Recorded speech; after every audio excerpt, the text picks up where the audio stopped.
Pronto, está gravando. Então, na aula passada, a gente começou a ver matrizes, né? Vimos só a matriz de identidade, vimos também a matriz de... vimos a matriz de identidade, vimos a matriz de espelhamento, vimos a matriz de escala, né? Mas a gente não terminou ainda a parte de matrizes. Nós vamos falar hoje, eu espero terminar essa parte de transformações com matrizes. E depois, se der tempo ainda no final da aula, eu queria falar sobre ferramentas de debug, tá? Se der um tempo, eu vou falar. Aí, na aula que vem, eu queria falar sobre vocês, sobre rasterização, que é o único processo. Você vai ver que o pipeline todo do OpenGL e da computação gráfica, na verdade, em geral, é o que você ficar aplicando algumas matrizes, certo? Por isso que é importante também ter essa noção de matriz, porque o pipeline geral é você estar aplicando matrizes, transformações ao longo de todo, em sequência, né? Sendo que hoje em dia, com pipeline variável, você consegue alterar a ordem de algumas dessas transformações, porque você pode aplicar matrizes, as operações em diferentes partes do modelo. Mas o último processo, que é de rasterização, é um pouquinho diferente, não é com a matriz que se faz isso. Até que dá para fazer, mas eu acho que é um algoritmo famoso que a gente vai ver, que é o de Bresnan, tá? Que era bom a gente dar uma olhada, só que é como uma vez que você faz a projeção dos gráficos do mundo 3D ou 2D para a folha de papel, como é que aquilo é desenhado, né? E até agora a gente viu como desenhar uma linha, como desenhar uma esfera e tal, com as fórmulas matemáticas, né? E fazendo a discretização através dos vértices. Mas como é que aquilo ali vira pixel, certo? Rasterização, a gente vai ver justamente isso. Como é que aquele dado geométrico vira um pixel. Tá todo mundo me escutando? Devia ter perguntado. Vocês estão me ouvindo? Escutando. Então, Estamos sim, professor. ok. Aí então a gente vai ter a tela de... Estamos sim, professor. Obrigado. Aí vamos ter essa aula de rasterização, que diz como é que aquele dado geométrico que a gente tem visto até agora vira um pixel pintado na tela. E aí depois eu vou uma segunda parte de matrizes, que é só para falar sobre características de imagens, tá? Como é que faz o processamento de imagem e tal. Que aí se der tempo, esse ano ainda a gente vê a parte do OpenGL, né? A parte do OpenGL final de modelagem, para começar já no ano que vem, já com animação. Senão a gente vai ter ainda na primeira semana, talvez, né, de janeiro, ainda um finalzinho de modelagem, mas nada que essa parte, né, tá faltando, mas não vai prejudicar, não. Certo? Então. E essa semana eu devo passar as duas últimas listas, tá? Para essa primeira parte da matéria. Que aí, teoricamente, seria uma semana, né, para fazer. Ou duas, né? Na verdade, eu disse que podia entregar na primeira semana de janeiro. Segunda semana de janeiro. É mais, não. O problema, na verdade, de entregar as listas vai ser as segundas, né? As 6 listas finais, né? Porque aí a gente tem que terminar em fevereiro, eu não posso dar mais prazo para vocês fazerem, né?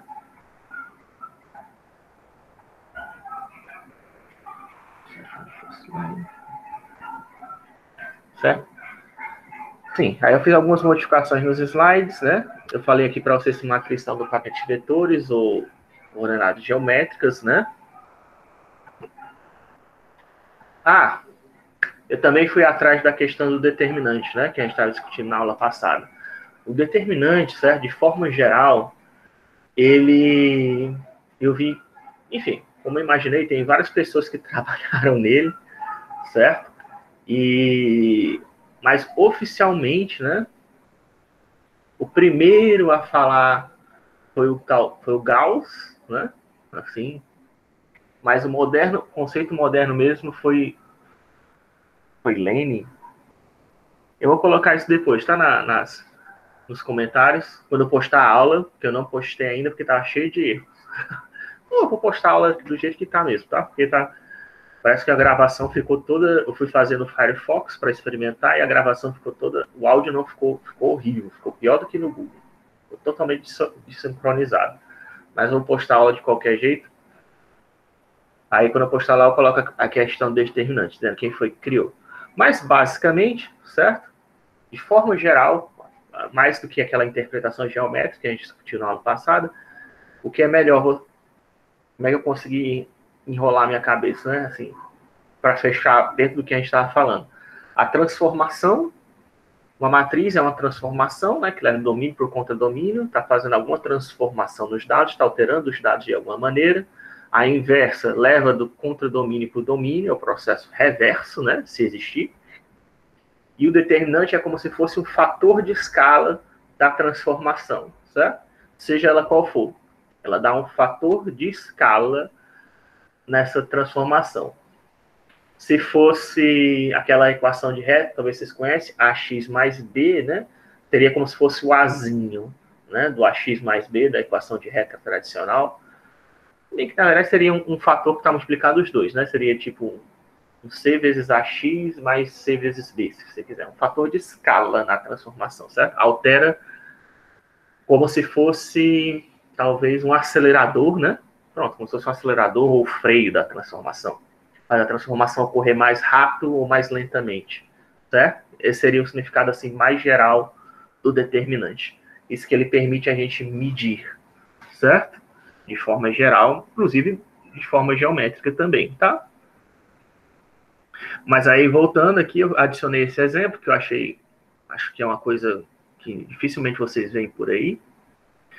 Primeiro, aquele exemplo do tabuleiro de xadrez, que eu falei assim, mas achei melhor ter visualmente para vocês verem. Tá vendo ali, ó, matriz 0101, né, aqui, ó. Aí, eu tenho que mostrar, compartilhar minha tela, né? Já estava fazendo aula sem compartilhar a tela. Apresentar. Tela inteira.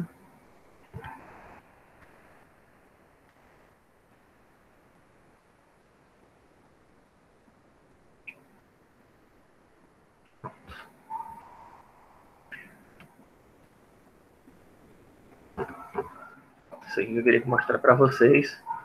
Eu fiz esse exemplo. Tá todo mundo vendo minha tela? Tô vendo. Então, pronto. Esse aqui é aquele exemplo que eu tinha falado para vocês, do 0101, né? Seria para fazer um tabuleiro de xadrez. Isso aqui é uma imagem preto e branco, tá? Só de 16 pixels. Só uma imagem 4x4 minúscula. Se você quisesse ver desse tamanho aqui, tem que dar zoom. Às vezes nem dá, né? Algumas ferramentas de processamento de imagem só permite você dar zoom até, sei lá, 1600%.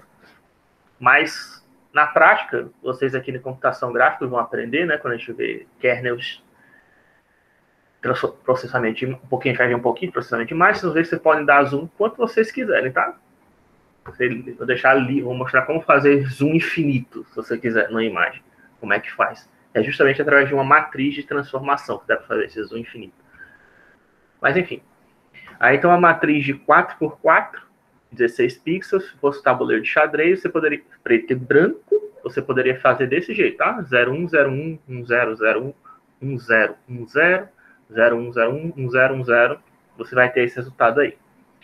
Como isso ainda fica muito abstrato, eu fiz um programinha que mostra as intensidades dos pixels, certo? Peguei uma imagem em escala de pixel, ou escala de cinza, e mostrei, tá? Tô pegando aqui, isso aí essa imagem aqui é a imagem da Lena Forsen, né? Ela é bastante comum, usada em experimentos de computação gráfica. Ela é um modelo, tá? Antiga. Já deve estar, sei lá, não sei nem se ela está viva ainda, mas enfim. Essa imagem é tradicional, se você for trabalhar com computação gráfica, pesquisa, você vai ver muito ela. Aí eu só fiz converter ela é colorida, mas eu converti em escala de cinza para a gente poder ver as intensidades, certo? Essa imagem maior aí é o olho dela, certo? Tudo que eu fiz foi pegar e desenhar as intensidades que existem ali perto do olho dela, né? Aí dá para ver 52, por exemplo, aqui, né, no meio do olho. 52, 53, 71, 91, isso aqui são as intensidades de cinza, certo? Eu acho esse resultado interessante porque você vê, eu não estou exibindo cor nenhuma, Eu só estou escrevendo os números correspondentes às intensidades, e ainda assim, se você olhar assim, olhar um pouquinho, então encerrando o olho, você vê que você consegue perceber que isso é exatamente o formato do olho dela, né? Mesmo sem ter cor nenhuma nessa imagem. Mas isso aqui seria como se eu estivesse dando um zoom gigantesco até a gente poder ver as intensidades de cores, né, dos picos. Fazendo um raio-x da imagem, né, na verdade, como se fosse um raio-x da imagem, né? Se fosse uma... Porque eu não coloquei colorida, porque se fosse colocar colorida, eu teria que colocar 3 números, né? A gente teria 3 matrizes, na verdade, certo? O correto seria ter 3 matrizes, um para o canal vermelho, um canal verde, um canal azul, e o canal vermelho, verde e azul, você vai encontrar teria uma matriz exatamente desse mesmo tipo, tá? Com esses números sendo exibidos, sendo que teria as intensidades do vermelho, a intensidade do verde e as intensidades do azul, tá? Seria uma matriz 4D, né? Por isso que eu não quis mexer nisso. Para ficar mais simples, seria esse daqui. Mostrar uma matriz preto e branco, que seria esse caso aqui, mais simples. Esse aqui é uma matriz escala cinza, tá? Uma matriz gigantesca, né? Para vocês verem. Aí aquela história das transformações, né? Que eu falei para vocês. Só fiz um ajustezinho, só para mostrar, né? A matriz que leva, tem a matriz e a matriz inversa. A matriz gira a cabeça do camelo para baixo. A matriz inversa gira a cabeça do camelo para cima, tá? Aqui a gente já tinha discutido. Aqui eu tentei corrigir as matrizes que estavam meio... Enfim, eu tenho que terminar... Não terminei de fazer isso, mas já tá ajeitando. Isso aqui é a identidade, certo? Outra questão que... isso aqui é importante de falar. Eu acho que eu acho que eu falei, né? Que quando você faz multiplicação de matrizes, fazer A vezes B não é a mesma B vezes A. E eu estou sempre assumindo que a gente está fazendo uma pré-multiplicação, certo? Pré-multiplicação quer dizer que a matriz vem primeiro, certo? Vem primeiro a matriz e depois vem o dado que a gente quer transformar. Vai vir sob formato de coluna, tá? Mas mais importante que isso, no GLSL, certo? Não, vocês... Um detalhe importante, um detalhe particular, mas eu cheguei a falar aqui na aula passada que o primeiro número realmente corresponde às linhas, né, da matriz, e o segundo número às colunas, não é? Eu falei isso para vocês. Isso aí é a convenção dos matemáticos, talvez, certo? Mas vocês, infelizmente, certo? Isso não é a convenção geral, tá? Dizer assim que o primeiro índice é linha e o segundo índice é coluna, isso aí não é verdade para todo canto, certo? Tem gente que faz o contrário. O primeiro índice é coluna e o segundo índice é linha, tá? Tem.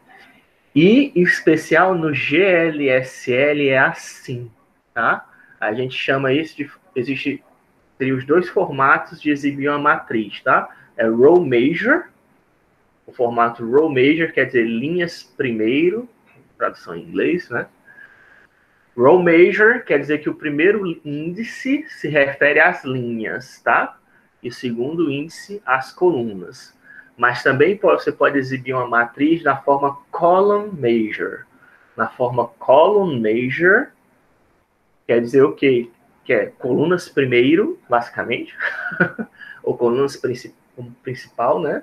Quer dizer que o primeiro índice se refere às colunas e o segundo índice se refere às linhas, tá? Isso é importantíssimo, certo? Um dos problemas que talvez exista na internet é por causa disso, tá?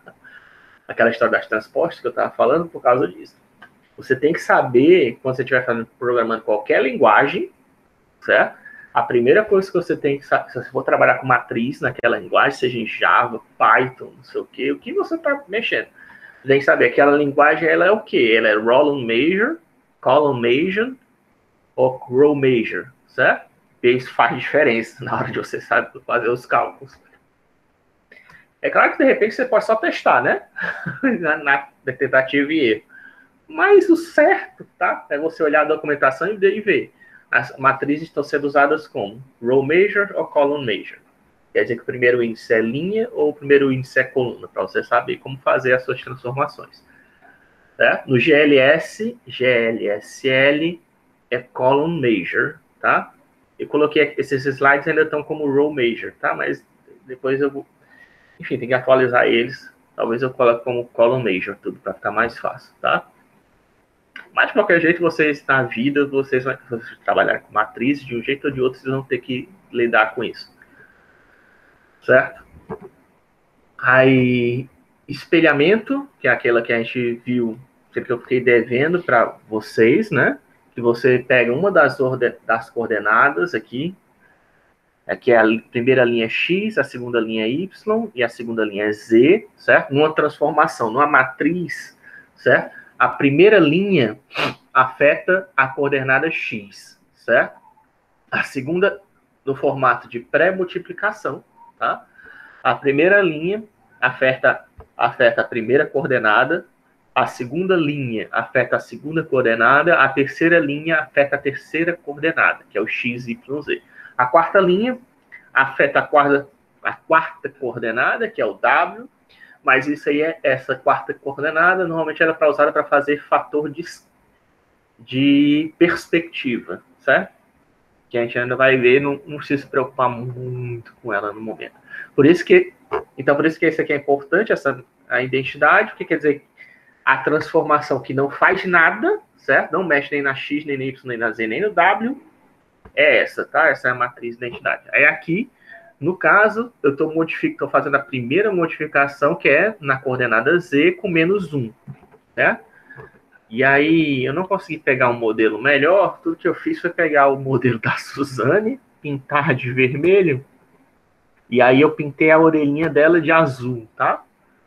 Que aí a gente já pode saber o que é esquerda e direita, né? Pelo menos, apesar de ser também um modelo simétrico. E aí a gente pode fazer o quê? Aquele import. Deixa eu ligar o magnifier.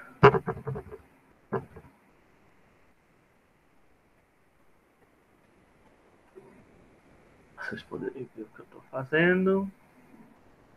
Pronto. Certo. Aí, from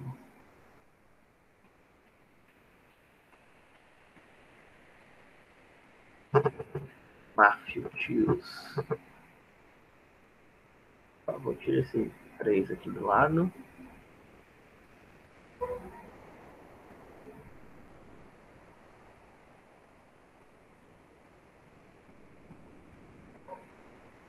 From Matthew import matrix. Aí vamos fazer aqui a primeira matriz de espelhamento. A de identidade a gente já fez, tá? A de espelhamento eu fiquei devendo. Eu fiz a transformação, mas não deu certo, né?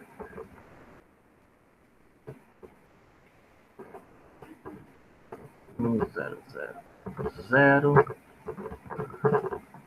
zero, zero, zero, zero, zero, pulei um.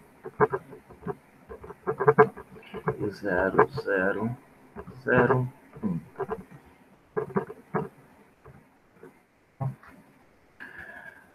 Aí agora para fazer a transformação a gente pode fazer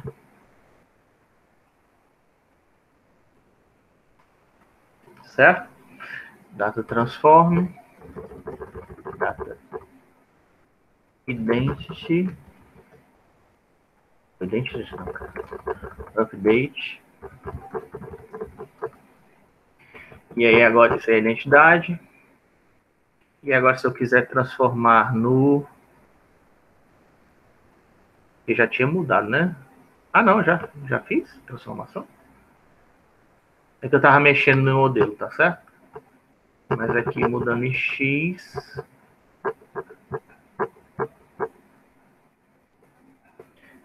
Eu já tinha pegado no... O que aconteceu aqui rapidinho? É porque eu criei... Enfim, eu apliquei a transformação errada, né? Eu criei a matriz E, mas eu apliquei a transformação M, né? Aí quem é M? Agora eu modifiquei o M, né? Acabei de modificar o M. Data transform E. Data update.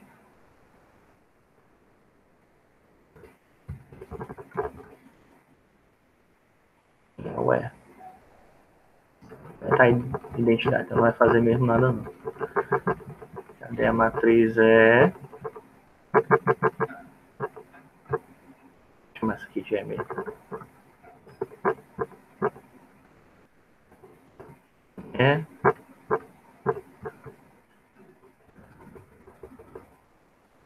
Update. Certo? Modificou a orelha do lado, né? Que é a mesma coisa daqui, tá? Esse BPI context.object.data é a mesma coisa que esse BPI data meshes que eu estou fazendo, tá? Dá na mesma.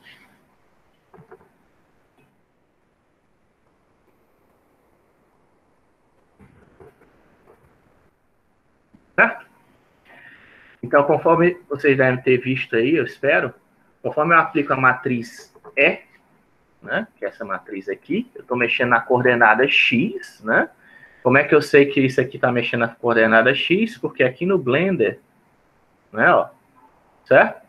Tá vendo? Ó, a linha verde é o Y, a linha azul é o Z e a linha vermelha é o X, tá? Então, aqui a linha vermelha, ó, da Suzane é o X. Se eu criar uma matriz desse tipo aqui que está refletindo a coordenada X, a orelha azul vai passar da esquerda para a direita e da direita para a esquerda toda vez que eu aplicar, tá? Eu estou espelhando ela, né? É como se eu tivesse um espelho no meio da cara, no meio da cara dela, né? Certo?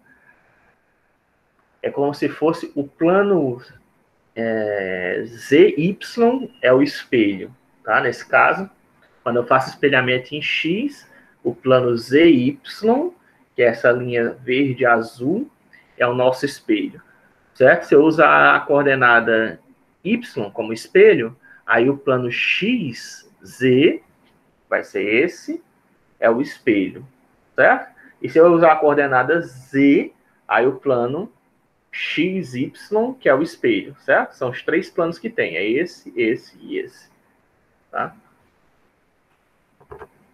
Eu espero que vocês consigam visualizar isso, né? Não é? Então, essa é a matriz de espelhamento. E aplicada, né? Para vocês verem. Aí, a matriz de translação. Tem que ajeitar isso ainda, mas está correto, certo?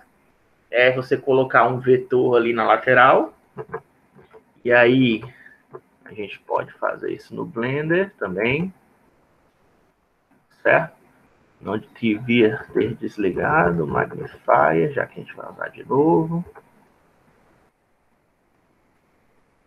Vou criar agora uma matriz de translação. Matrix Translation. Eu só preciso dar o vetor para deslocamento. Vamos deslocar em aonde? Talvez em Z, né? 001. Tá? Aliás, 001 é muito... Vou colocar 2,5, tá? Para ficar... Quero que terceiro de 1, né? Tá vendo aqui a matriz gerada, ó. Só para ficar mais rápido, tá? Porque eu usei esse comando translation, eu poderia ter digitado de novo a matriz, tá? Mas aí digitar a matriz toda hora a gente vai perder muito tempo. Certo? O vetor aqui no lateral, ó, a última coluna da matriz é o nosso vetor de translação, porque o Blender ele também faz a pré-multiplicação de matrizes, tá? Se fosse pós-multiplicação de matrizes, vocês iam ver que esse vetor de translação, em vez de aparecer aqui, ele ia aparecer como a última linha, tá? Vocês também podem ver isso em livros, por isso que eu estou falando, tá? Se alguém for pegar livro, quando você vê o vetor de translação aqui como a quarta linha, é porque ele está fazendo a pós-multiplicação. Quer dizer que o vetor vem primeiro e a matriz vem depois. Vetor ou vértice vem primeiro e a matriz vem por último. E aí ele está no vetor o vetor ou vértice no formato de linha e multiplica pelas colunas, tá? Da matriz. O nosso não. O nosso a gente está usando pré-multiplicação. Quer dizer que a matriz vem primeiro, o vetor ou vértice coluna vem depois, certo? E aí cada linha corresponde a uma transformação numa coordenada, certo? Nesse caso aqui, só para fins didáticos, né? Se eu colocar aqui, ó, 1, 2, 3, vai ficar mais claro, né? fazendo a translação por um vetor x, y, z. Tá, né? Ele colocou 1, 2, 3, ó. Deixa eu colocar até negativo, né? Que aí fica mais fácil de ver. Certo? Ele coloca exatamente aqui, ó. Menos 1, menos 2, menos 3, tá vendo? Vai afetar a coordenada x, eu não falei, né? A primeira linha afeta a coordenada x, a segunda linha afeta a coordenada y, a terceira linha afeta a coordenada z e a quarta linha afeta a coordenada w, que é um fator de perspectiva. Certo? Como não tem sentido você fazer translação na coordenada de perspectiva, certo? Mas aí você, com a quarta coluna, você já consegue fazer a translação de x, y, z. Para aplicar isso, aí do mesmo jeito que a gente fez com a outra, né? Aqui eu vou aplicar agora a translação. Só tomar cuidado para eu estar aplicando a matriz certa, né? Dessa vez. Aí a Suzane vai sumir da nossa cara, né? Porque eu fiz um deslocamento muito grande. Mas ela está aqui, ó. Deixa eu dar um zoom, talvez. Pronto. Certo? Ela foi a coordenada, né? Ela estava na 0. Inicialmente a Suzane estava na coordenada 0, 0, 0, né? Estou fazendo errado aqui. A Suzane. Pronto, agora foi. A Suzane estava na coordenada 0, 0, 0, que é esse ponto aqui, tá? Esse aqui é o ponto centro do nosso sistema de coordenadas. Aí quando eu somei menos 1, menos 2, menos 3, né? Menos 1 no x, né? Então ela foi deslocada um pouquinho para esquerda, que a esquerda é negativa aqui do y, do x. Foi deslocada menos 2 no y, menos 2 no y, né? Se a gente girar aqui, ó, certo? O menos 2 no y está vindo na nossa direção, né? Ó, certo? Então ela foi movida para frente, certo? Veja a diferença. Isso aí é porque eu estou fazendo assim, tá? Se a gente olhar aqui no nosso eixo de coordenadas, ó, o meu y tá... O y tá lá atrás, né? Ó. Tá vendo? O y lá indica... Outra coisa aqui do Blender, né? Curiosidade. Onde está a letra indica para onde a coordenada está crescendo, né? Então, o y aqui está crescendo lá para trás, né? Ó, certo? Na nossa direção aqui, do jeito que eu estou alinhado, né? Meu sistema de coordenadas está vindo negativo na minha direção, certo? Então, por isso que a Suzane veio para frente, né, da gente. E ela sumiu, né, da câmera até. Tive que ajeitar aqui. E o Z, né, cresce para cima. Só que aí, como a gente somou menos 3, ele foi lá para baixo, né? A Suzane desceu. Tem um Z aqui, que não está dando para ver esse azul, sei lá por quê. Questão de câmera, tá? Que é só uma linhazinha. E aí, ela foi lá para baixo, né? O modelo foi jogado aqui para baixo dela. Tá? Para fazer de volta, né? É só somar a mesma quantidade. Só reverter, né? O vetor 1, 2, 3. E aí ela vai voltar para a mesma posição de antes. Mas vamos deixar ela aí. Será que a gente deixa ela aí? Vamos trazer ela de volta, né? E aí fica mais fácil de visualizar. Se não fica tão...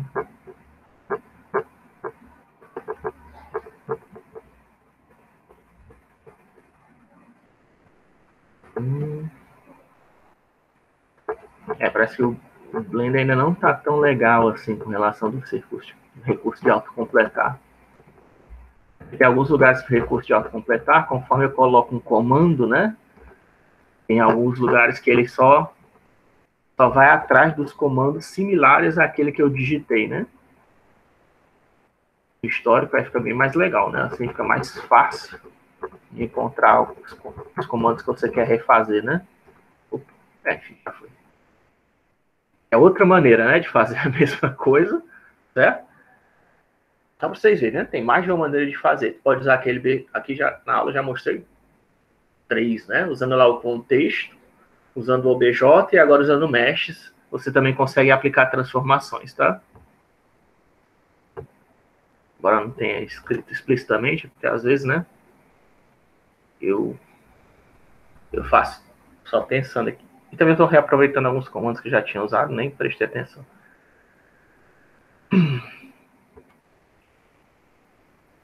Para poupar trabalho, né?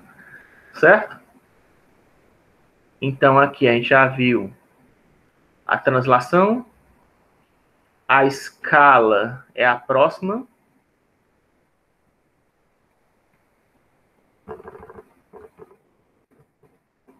Certo? A escala que você permite aumentar o tamanho ou diminuir o objeto, só colocar um número em cima daquele um número qualquer. Vamos ver aqui. Vou usar até que a E, vou chamar ela de matriz S, tá? Vamos aumentar, por exemplo, só em Y, tá? 2 vezes em Y, para ficar 2 vezes mais larga, né? A Suzane. Aliás, vamos fazer. Vocês podem depois mexer isso no Blender, se vocês quiserem, ou então no OpenGL, para ver essas transformações. Tá? Não precisa mexer na última, né? Mas nesse caso aqui eu vou dobrar o tamanho da Suzane.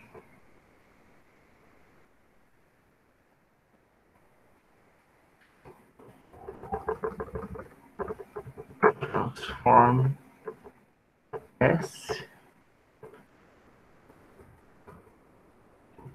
Update. Certo? Ela ficou maior, né? Agora na nossa tela. Não sei se vocês perceberam, espero que tenham percebido. Aqui eu não mexi na câmera nem nada, foi só através da matriz de transformação, né? Para ela voltar para o tamanho dela.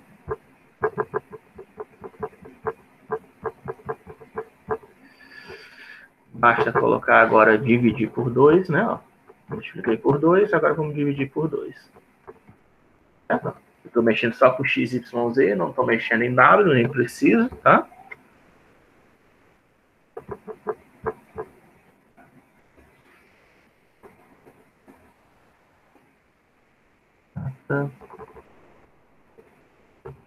Checks. Só para ser consistente, né? Não ficar mudando toda vez que eu estou fazendo. Data transform S. Date. Né? Restaurei o tamanho dela. Tá? Voltou ao tamanho normal.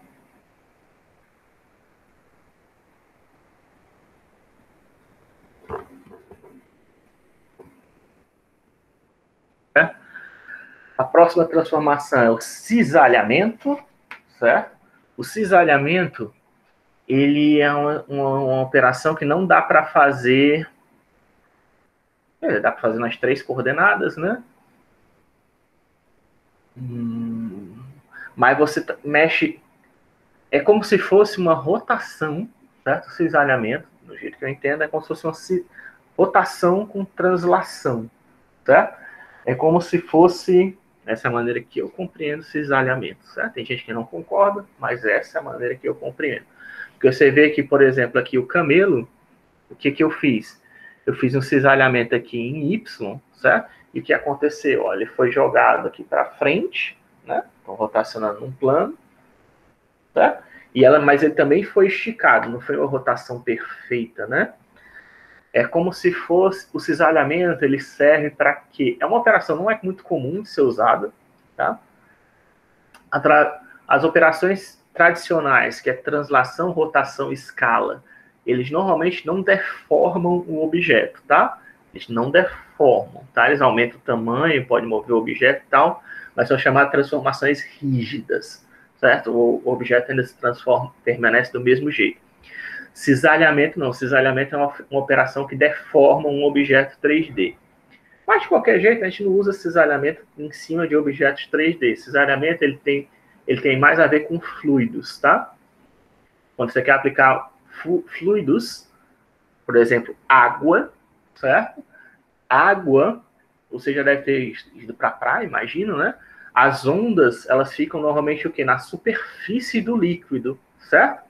É ali que tem o movimento, né? Se você for lá para baixo da água, certo? No parte mais fundo da água, ali está calmo, certo? Não tem ondas ali embaixo da água, né? Onde tem lá o caranguejinho andando, onde tem a lagosta andando ali, normalmente não tem. Quer dizer, pode ter movimentos de água ali, certo? Não estou dizendo que não tem. Mas se você imagina uma onda passando por cima de um líquido, certo? Aquela onda ali, conforme ela você está mais próximo da superfície, a intensidade é maior, certo? E conforme você se aproxima do subsolo do oceano, a intensidade daquela onda que está na superfície é menor, certo? Esse é o efeito do cisalhamento, tá? Quer dizer que a distância em um determinado eixo, certo? Afeta qual a força de transformação que vai ser aplicado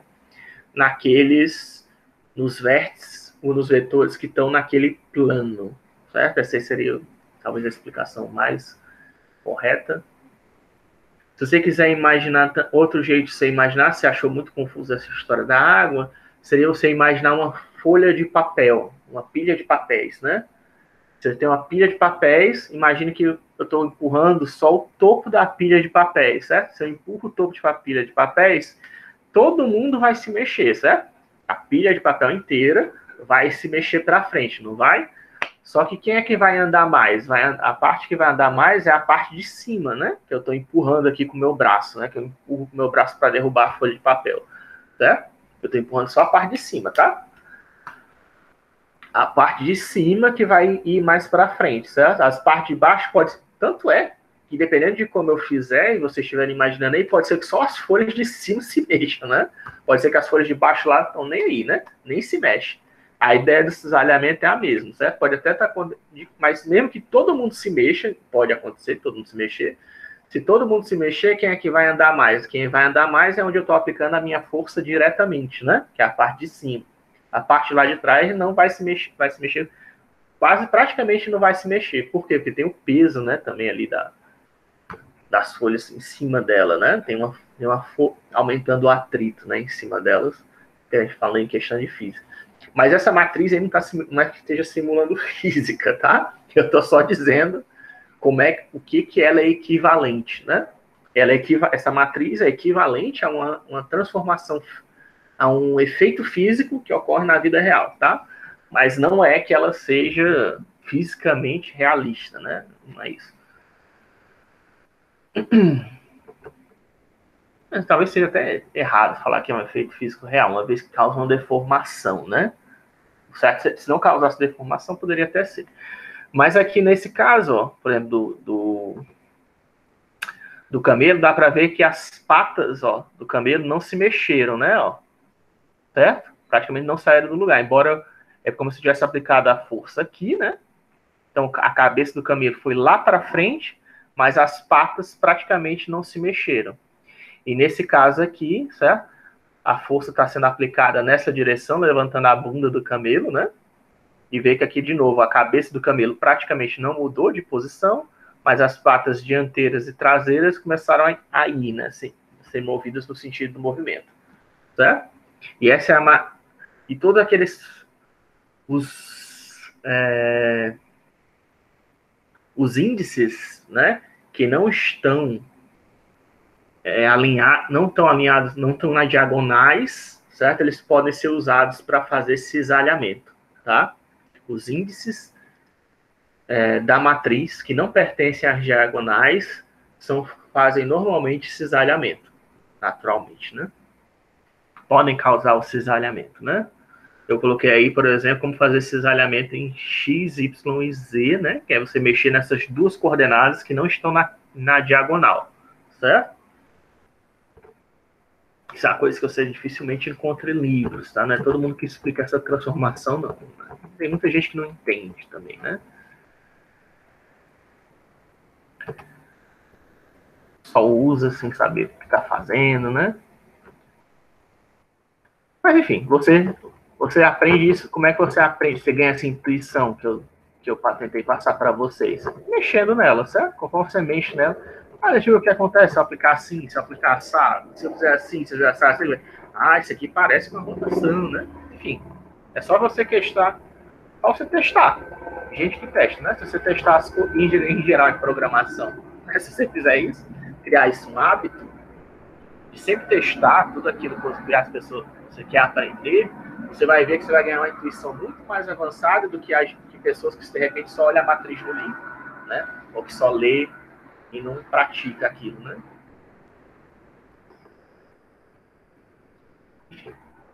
Menos 2. Tá? Basta pegar aqui qualquer coordenada, no caso aqui da matriz, que não. Vou mexer na coordenada x de novo, tá? Fazer um cisalhamento, seria o C, né? Cisalhamento.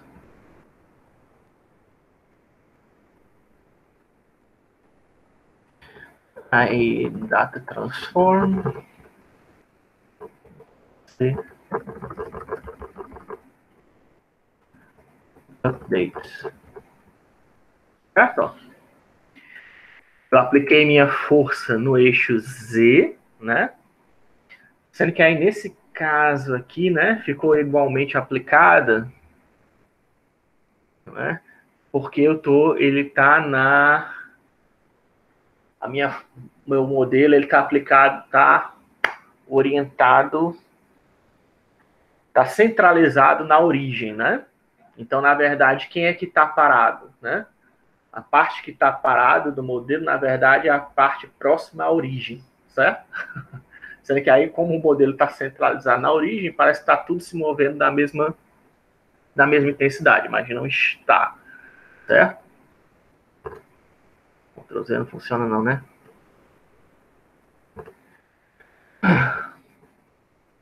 Fazendo em Python não vai funcionar. E aí, para voltar,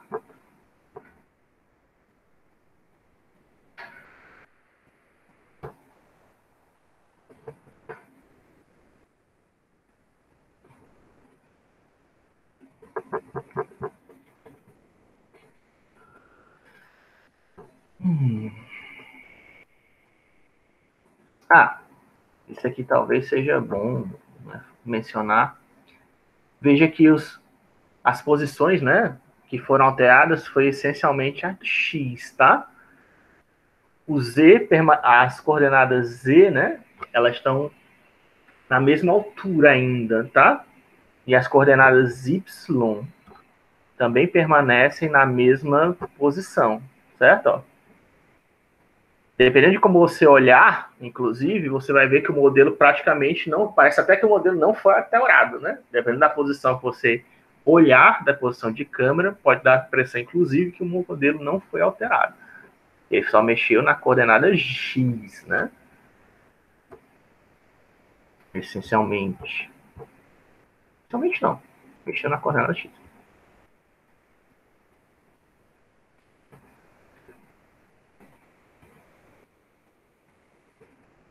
Cadê você?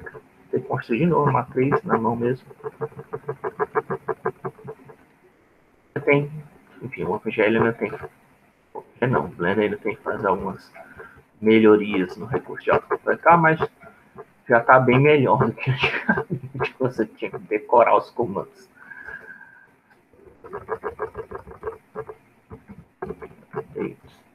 Né? Apliquei o reverso, né? Tá? E aí restaurei o meu modelo. Ok?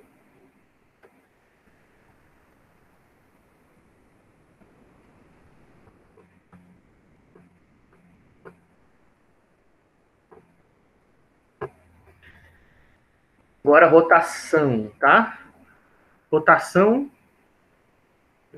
Tem que oração aqui. Não dá tempo, né? Dá.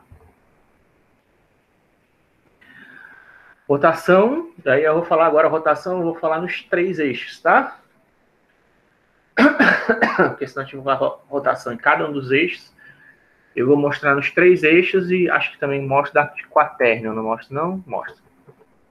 Então, eu vou falar primeiro de rotação completa, tá? E depois a gente vê como é que faz a rotação lá a gente vê a matriz de rotação. Vou só mostrar uma, tá?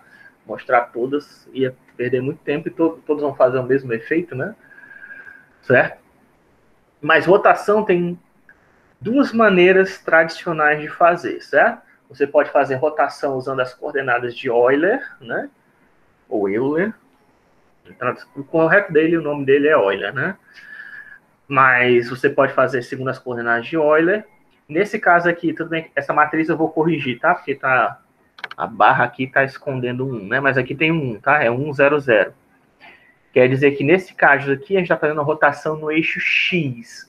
Quer dizer o quê? Que o vetor X, que é o vetor 1, 0, 0, o vetor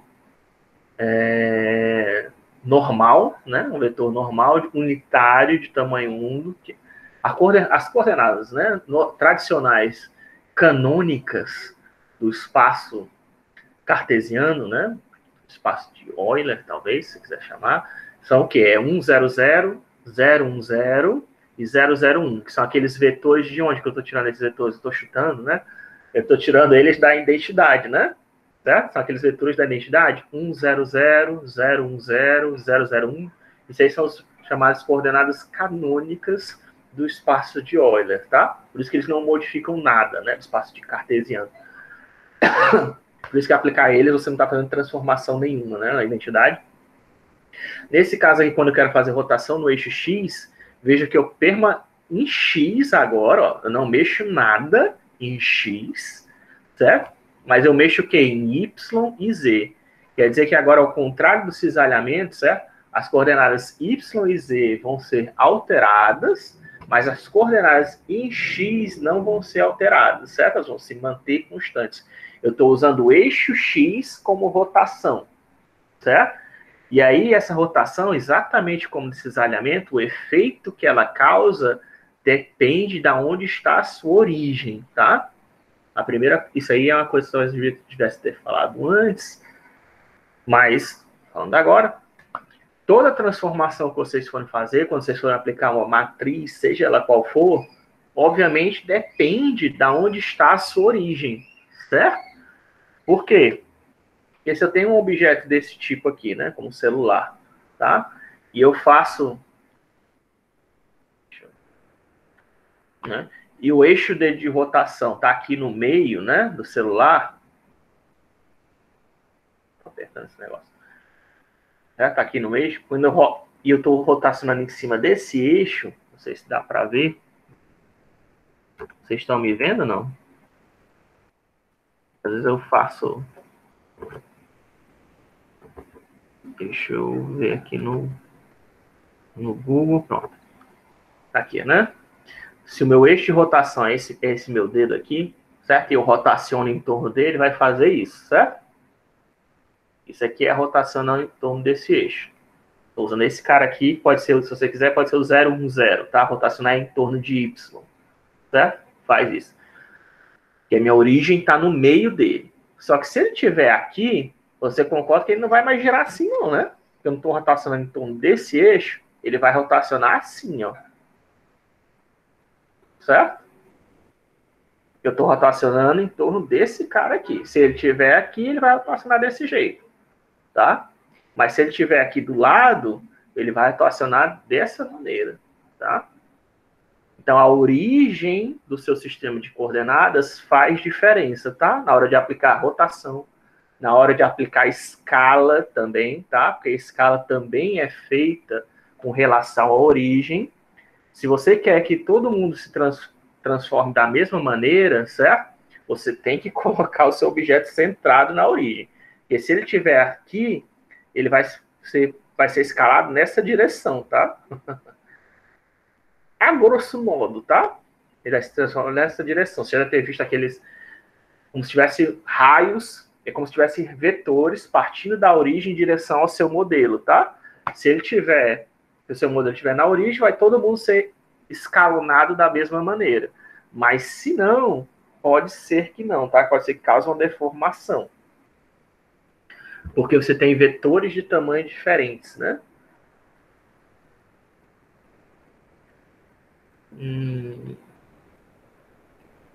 Enfim, correto é você sempre...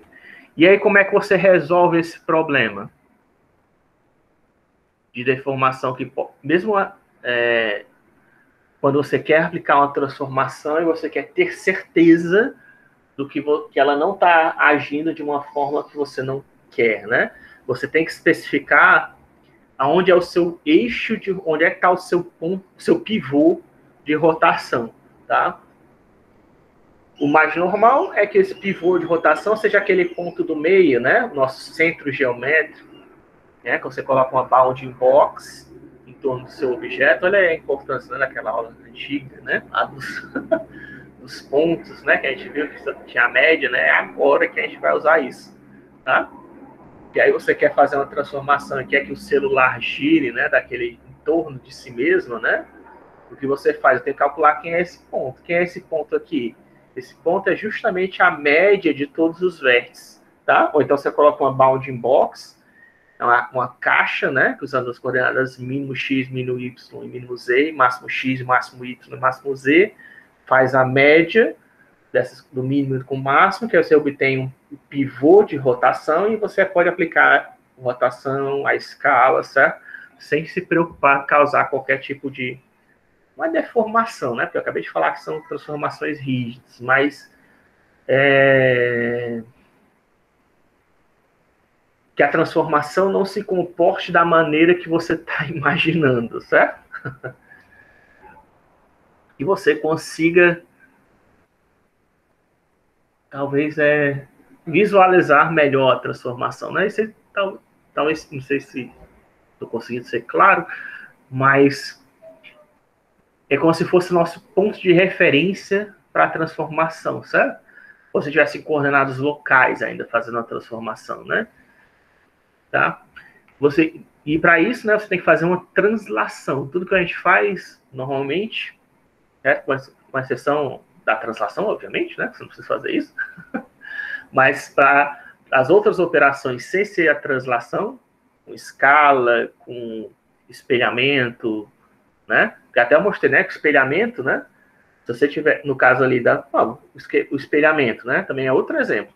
Se tiver no meio, se a coordenada da origem tiver no meio da Suzane, vai mudar só a orelha de lugar, né? Mas se a Suzane não tivesse na origem, tivesse do lado, né?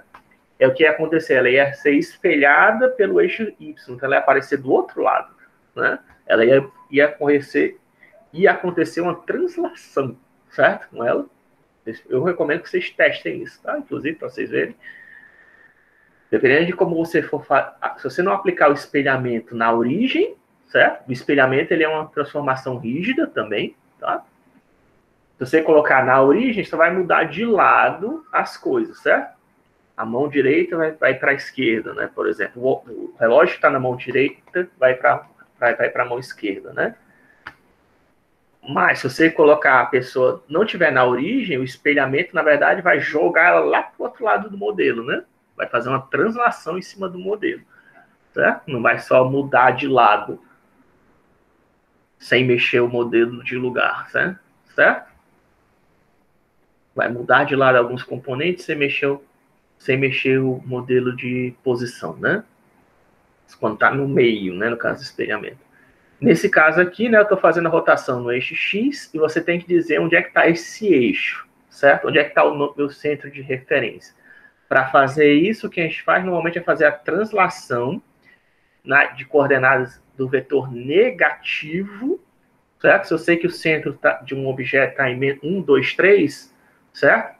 O que eu faço? Para mandar para a origem, é a origem, que é o 0, 0, 0, menos o centro geométrico que ele está. No caso, seria 1, 2, 3, então fica 0, 0, menos 1, 2, 3, vai dar o quê? Menos 1, menos 2, menos 3, né?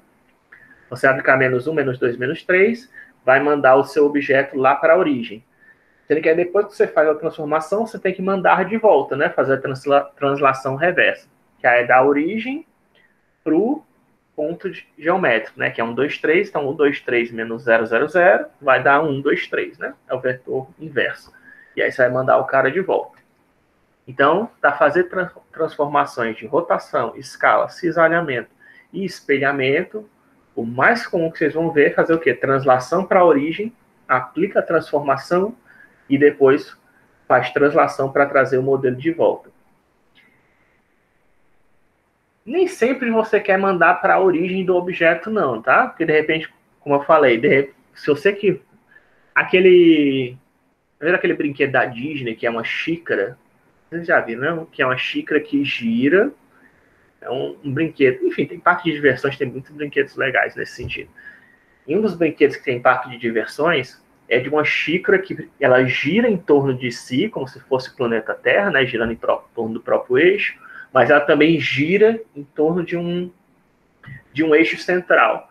Para você poder fazer isso, você teria que fazer 2 rotações, né? Trasladando primeiro a xícara para a origem, rotacionando ela, trazendo de volta, e agora usando a origem do sistema como rotação para fazer ela girar em torno, né, daquele picadeiro, né? Não sei como é que seria o nome disso. Isso se o brinquedo estiver na origem do sistema de coordenadas. Se não, você vai trazer a xícara para a origem do sistema de coordenadas, girar ela, levar de volta, depois trazer o brinquedo inteiro, tá, para o centro de coordenadas, girar as xícaras em torno do eixo central do brinquedo, depois levar ele de volta. Não sei se está muito complexo, mas... Enfim, a gente vai ver, né? Tem vários tipos de rotação que você pode fazer. E nesse caso, para fazer a rotação, a gente usa esse cosseno, tá? Ó, cosseno de θ, cosseno do ângulo que você quer fazer a rotação, tá? No eixo. Quer dizer o quê? Que o eixo, o plano, nesse caso aqui, YZ, está sendo girado de θ graus, em radianos, em torno do eixo X, tá?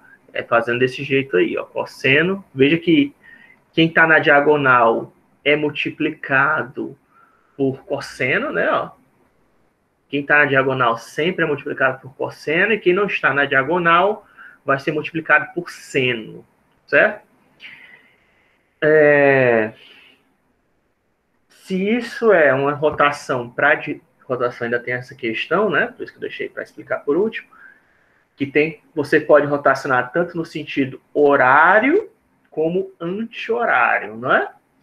Essas duas, a matriz de translação, ela é uma daqueles casos especiais que é uma matriz ortonormal, tá? Quer dizer que o tamanho dela daí, se eu pegar esses vetores que compõem ela, todas elas dão tamanho 1, né? Que vai dar o quê? Cosseno ao quadrado mais seno ao quadrado, que é 1, né?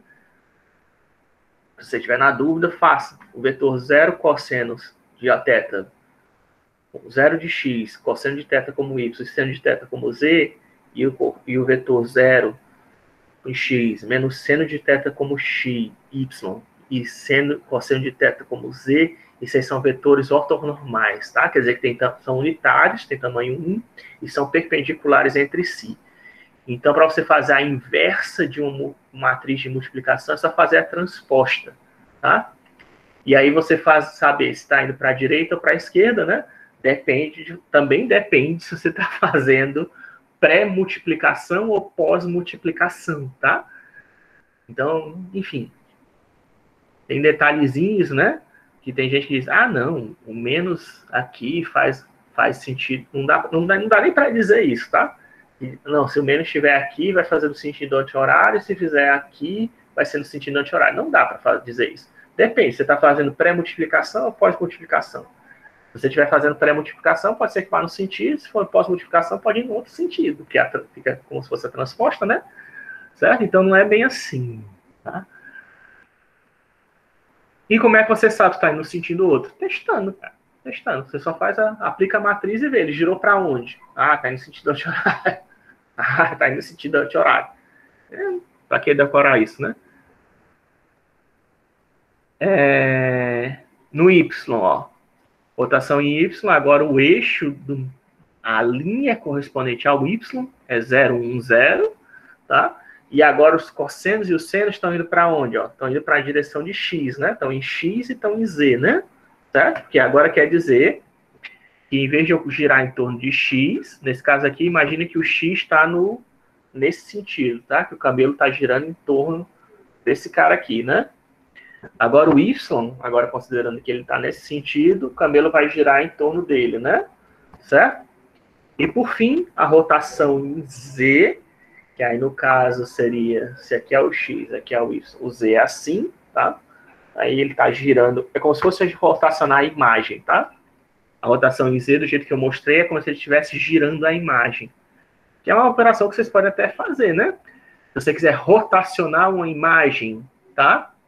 Na mão, essa é a matriz que faz a rotação de uma imagem, para girar em 90 graus, 30 graus, quantos graus você quiser, tá? Um JPEG, né? Se você quer rotacionar. Você imagina que o Z está na minha direção, está vindo na sua direção, e você aplica essa matriz, né?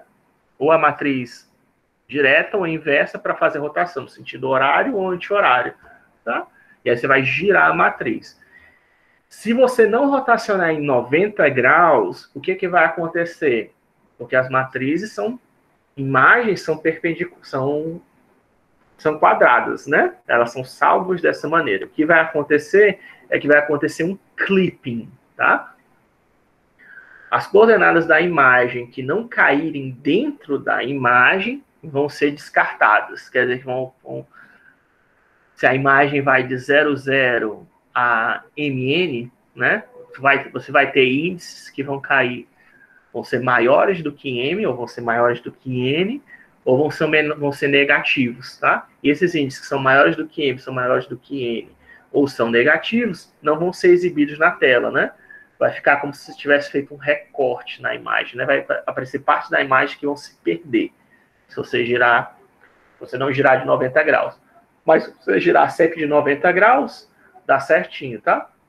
Primeiro ela vai ficar em pé, depois vai ficar espelhada horizontalmente, depois espelhada verticalmente, e depois vai volta ao original. Volta ao original. Se você fizer 360 graus, né? Volta aí como se a imagem não tivesse rotacionado de nada, né? Certo? É assim que se faz, tá? Espelhamento vertical, espelhamento horizontal. Você aplicar cosseno de 180 graus, você vai ver que é bem mais simples até do que eu estou mostrando aí, né? Porque cosseno de 180 graus é menos 1, né? Vai ficar menos 1, como se você estivesse fazendo um espelhamento em x e y, né? E seno de 180 graus é 0, né? Então, é como se você estivesse fazendo um espelhamento em x e y, uma rotação de 180 graus, né? Não sei se estão conseguindo visualizar, acompanhar o que eu estou dizendo. Que a matriz de espelhamento, eu não falei que colocar menos 1 em um dos eixos. Se você colocar menos 1 e menos 1 nos eixos, ó, você também consegue fazer uma rotação de 180 graus, né? Já você vê como existe equivalências entre as matrizes, tá? As matrizes não são operações completamente independentes. Existe até se vocês forem estudar mais a fundo, para quem tiver curiosidade, existe uns livros chamados GPU Gens, tá? E GPU Gens mostra como é que você pode realizar equivalências entre transformações, tá? Como é que eu posso combinar rotações e translações para, de repente, obter uma escala, certo? Como é que eu posso obter um cisalhamento através de translações e escalas, certo? Tá? Certo? Não é toda transformação que dá para virar em outra transformação, mas existe correspondência entre as transformações, tá? Eu não falei que você pode compor matrizes não podem ser multiplicadas umas com as outras para compor transformações, e desse mesmo jeito, essas transformações, todas as matrizes que eu estou mostrando aqui para vocês, elas podem ser compostas para realizar, às vezes, a mesma operação, certo? Eu quero obter escala, de repente você pode fazer com rotação, dá para fazer, né? Rotação e mais alguma coisa, você consegue obter escala, tá? São mais alguma outra matriz, certo? Não dá para você dizer, não são matrizes como elas são vetores, né? Não dá para dizer assim, são completamente independentes. Rotação só dá para fazer desse jeito. Não dá. Você tem que ter essa noção, quer dizer, não necessariamente, tá? Isso aqui é o modelo didático, é o modelo de livro, tá? Que você encontra em todo lugar, você vai ver essas matrizes que eu estou mostrando para vocês. Mas você tem que ter essa noção, ou seja, ainda mais são de programação, você tem que ter essa noção que a composição de transformações pode causar também uma rotação. Mesmo que eu não esteja usando a matriz de rotação, certo? Ah, mas eu não usei a matriz de rotação. Sim, mas você fez várias combinações de matrizes que chegou numa rotação, certo? E isso pode acontecer.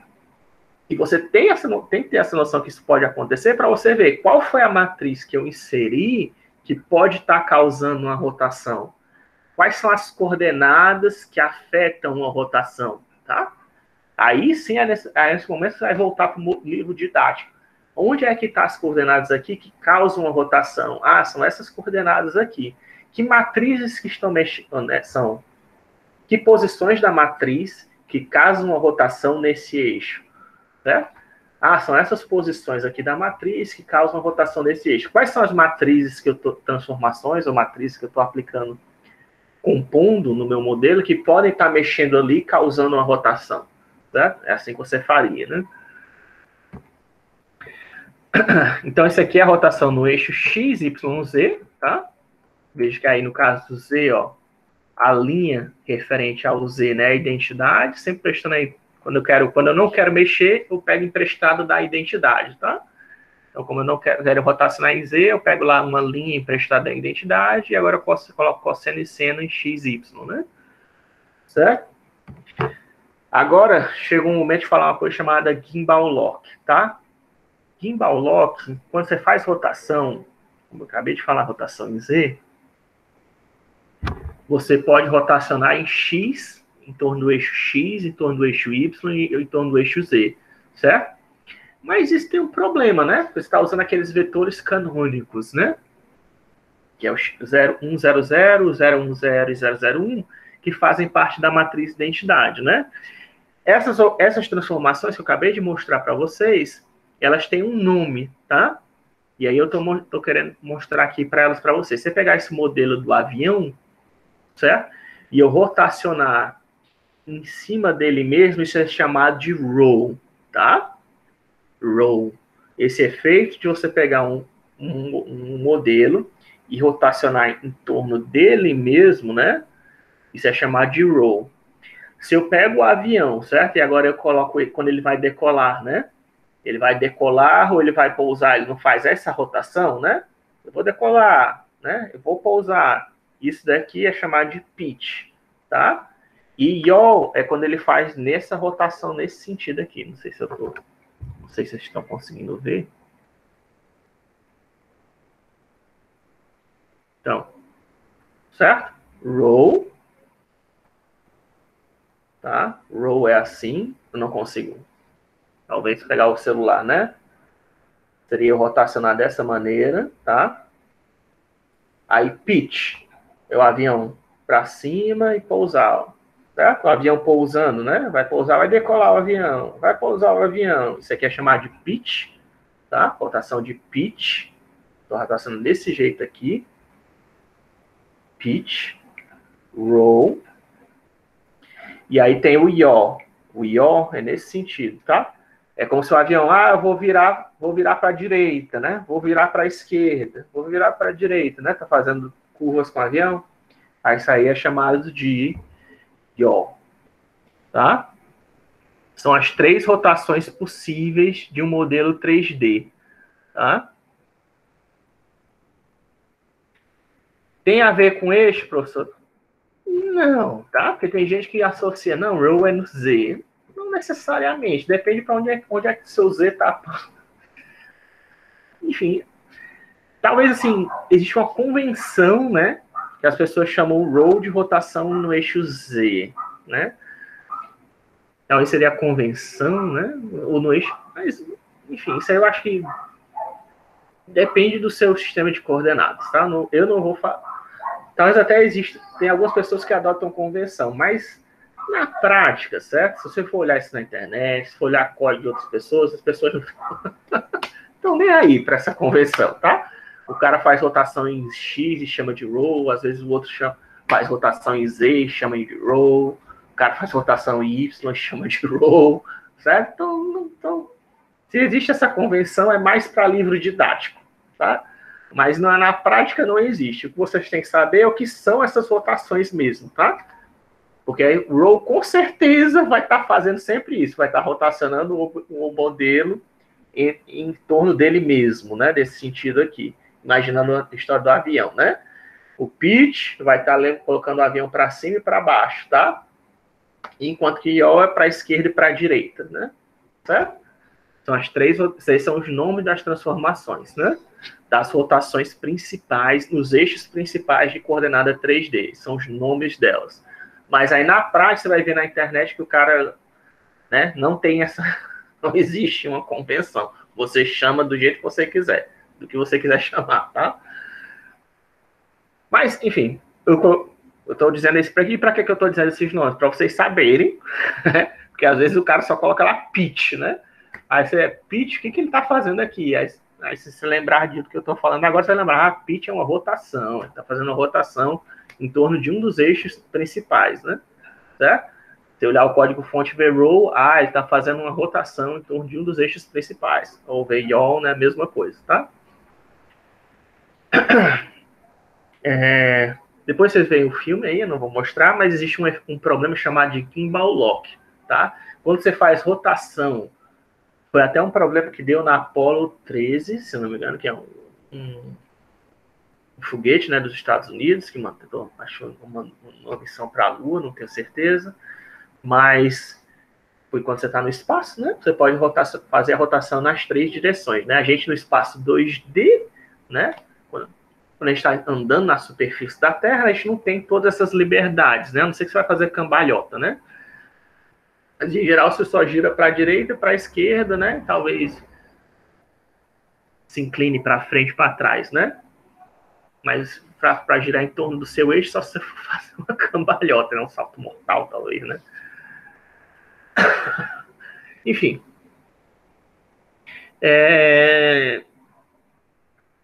Quando você faz transformações, dependendo de como você faz transformação presas a esses eixos coordenadas principais, você pode perder um grau de liberdade, certo? Grau de liberdade é o quê? Quer dizer, em coordenadas 3D, meu grau de liberdade são 3, né? Que eu posso dar tanto alterar minhas coordenadas x, y, z, né? São meus graus de liberdade. Existe a possibilidade de você aplicar uma matriz de rotação em cima dos seus dados de tal maneira que você perca um grau de liberdade. Você não consegue mais alterar a coordenada z, né? Digamos assim. Oi? Eu ia falar uma coisa? Professor, eu tenho uma dúvida sobre uma coisa. Surgiu uma dúvida agora que não está relacionada a esse assunto exato que você está falando. Certo, diga. É sobre matrizes. Existe alguma matriz de determinante 1 que não seja ortonormal? É possível? De determinante 1 que não seja ortonormal? Eu creio que não. Acho que toda. Acho que não, né? É ortonormal. Diga. Não, porque se cada coluna for normalizada, mas eles não são todos ortogonais entre si, então acho que pelo menos uma das colunas vai ser linearmente dependente das outras, se eu não me engano. Aí o determinante seria 0. Não, mas isso aí não tem nada a ver com o seu ortonormal. Se você tiver uma linha que foi dependente das outras, você vai ter 0. O determinante vai ser 0. Certo? O determinante não ser 0, ele me diz justamente que nenhuma dos vetores que compõem a matriz são linearmente dependentes dos outros, né? Quer dizer que eles são independentes, né, entre si. Só que aí o tamanho deles, que aí seria ser unitário ou não, isso aí já é outro. É isso que vai influenciar se o determinante vai ser 1 ou não, né? Eles têm que ser unitários, além de ser perpendiculares entre si, eles têm que ser assumindo, né, que eles sejam perpendiculares, nem que precisa que eles sejam perpendiculares entre si, mas que eles sejam independentes entre si, tá? E sejam unitários, eu acredito que é o suficiente para dar determinante 1. Eu posso verificar isso, certo? Mas teria que ser, porque as coordenadas, eu não sei se tem que ser 90 graus, é isso que eu estou na dúvida, tá? Mas eu vou verificar para você se precisa ser exatamente 90 graus para que dê 1, né? No caso, supondo já que todas as colunas são normalizadas, eu imagino que se não forem todos ortogonais entre si, então vai ser linearmente dependente, vai ter algum linearmente dependente. Porque ele pode... Não. Não, mas ser 90 graus não quer dizer que seja... Não, mas eixo de coordenadas não precisa ser 90 graus entre si. A gente usa 90 graus entre si porque é o mais fácil de representar, né? Mas você pode ter dois vetores desse jeito aqui, né? Fazendo um Vzinho lá da vitória. Isso aqui também dá para representar o espaço 3D, certo? A ideia, né, de ser independente, o que é a ideia de ser independente? É que você quer, eu quero, por exemplo, ter o espaço 2D e eu quero ser capaz de representar qualquer ponto do espaço 2D usando dois vetores, né, base, quer dizer que a combinação daquele linear, daqueles dois vetores, vai produzir um ponto no espaço. Se todos os meus vetores são linearmente dependentes, quer dizer o quê? Que eles estão na mesma linha, no caso 2D, né? Não tem como eu produzir um ponto aqui, certo? Porque está todo mundo na mesma linha, né? Como é que eu vou produzir um ponto aqui? Né? Não tem. Não sei se eu estou... Deixa eu ver aqui na câmera para ver se eu estou... Pronto. Se eu tenho... Certo? 90 graus seria isso aqui, é o tradicional que a gente usa, tá? Para 2D. Mas só que também você pode usar dois vetores assim, com 30 graus, digamos, entre eles. Isso aqui também dá para gerar qualquer ponto no espaço 2D. Se tiver um ponto aqui, eu consigo gerar esse cara. Ele é uma combinação, de repente, de duas vezes esse cara e uma vez desse cara aqui, né? Certo? Eu consigo preencher todo o espaço 2D com eles. Eles são linearmente independentes. Independente de estar 90 graus, ou 30 graus, ou, sei lá, 120 graus, eles são linearmente independentes, esses dois vetores. Agora, se eles forem linearmente dependentes, quer dizer que eles estão na mesma linha. E aí não tem, certo? Não tem como gerar um ponto aqui. Porque os dois caras estão na mesma linha, como é que você vai gerar esse cara aqui? No caso 3D, né, que você usa 3, quer dizer 3 vetores, quer dizer que dois desses caras aqui vão estar na mesma linha. Ou, de repente, pode ser todo mundo na mesma linha, mas pode ser também só dois caras na mesma linha. Isso aqui é ser linearmente independente. Quer dizer que dois vetores ou mais vão estar pertencendo à mesma linha. E como dois vetores ou mais pertencem à mesma linha, você não tem como gerar o espaço 3D completo. Você vai conseguir gerar um plano no máximo. Ou então, de repente, às vezes só uma reta. Se todos os três forem linearmente dependentes à mesma reta, eles podem estar na mesma reta e não tem como gerar nem plano.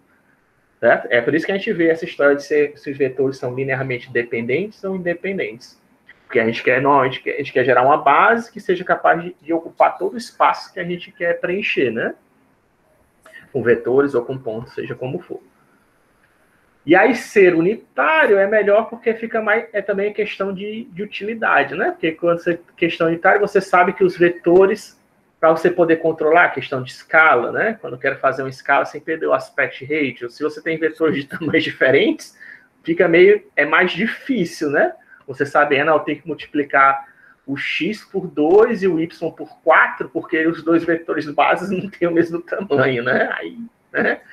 Dificulta a sua vida. Transformar em unitário, você sabe, se eu quero manter a escala a mesma, é só multiplicar todo mundo pela mesma coordenada. Se os vetores não tivessem o mesmo tamanho, não fosse unitário, você não ia poder fazer isso não, tá? Para você para fazer uma matriz de escala que não gerasse deformação, você ia ter que aplicar fatores de escalas diferentes lá no x, y, z, naqueles vetores, né, da matriz. Entendeu?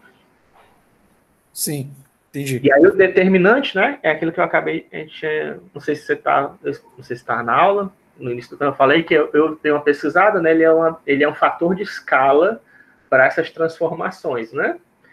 Então eu imagino, quando os vetores são unitários, provavelmente esse fator de escala deve ser 1. Eu não sei se o ângulo entre eles influencia isso, eu vou verificar, né? Ou não. Isso aí é uma coisa que, honestamente, eu não sei. Eu imagino que se todos os vetores forem unitários, já deve ser o suficiente para produzir um determinante 1, mas eu vou pesquisar, vou ficar devendo. Ok? Sucesso, obrigado. Ok. Tudo bem?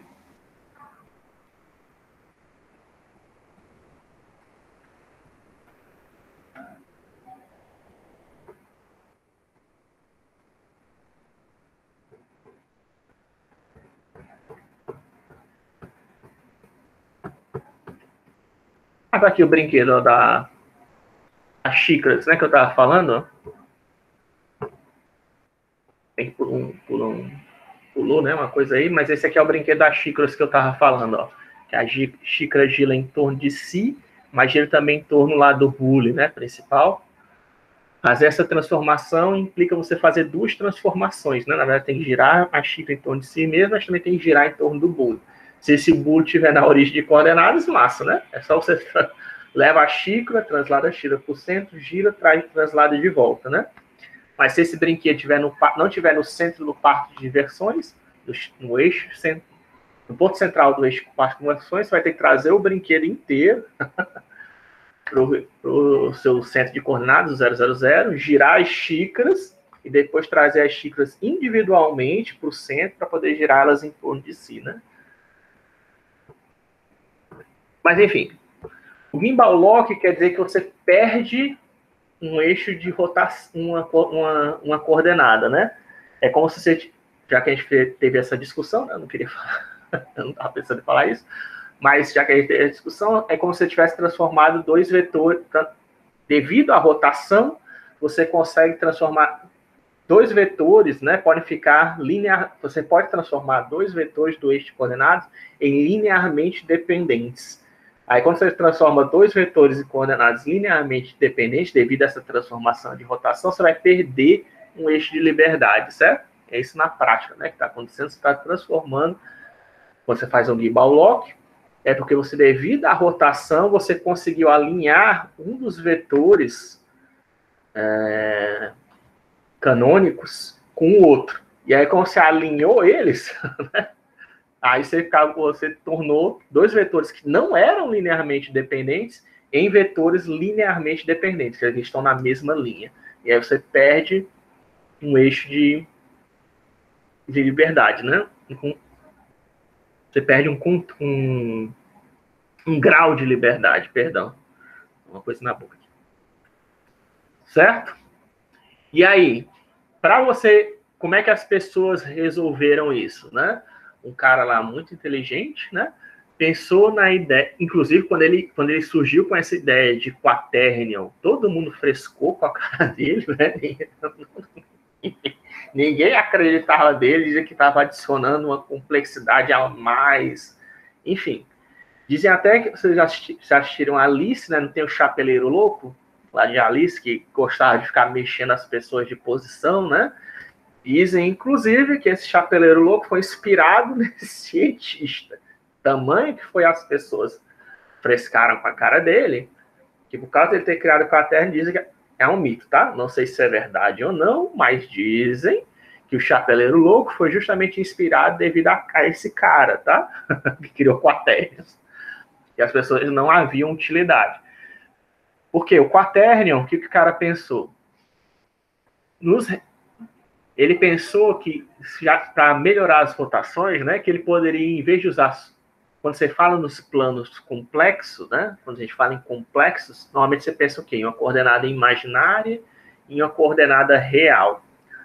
Se você tiver dificuldade com complexos, eu posso passar um vídeo depois para você assistir. Mas, enfim, números complexos, né, nós temos números naturais, que são todos positivos, incluindo ou não o zero. Esse aí é outro debate, tem gente que acha que naturais não inclui o zero.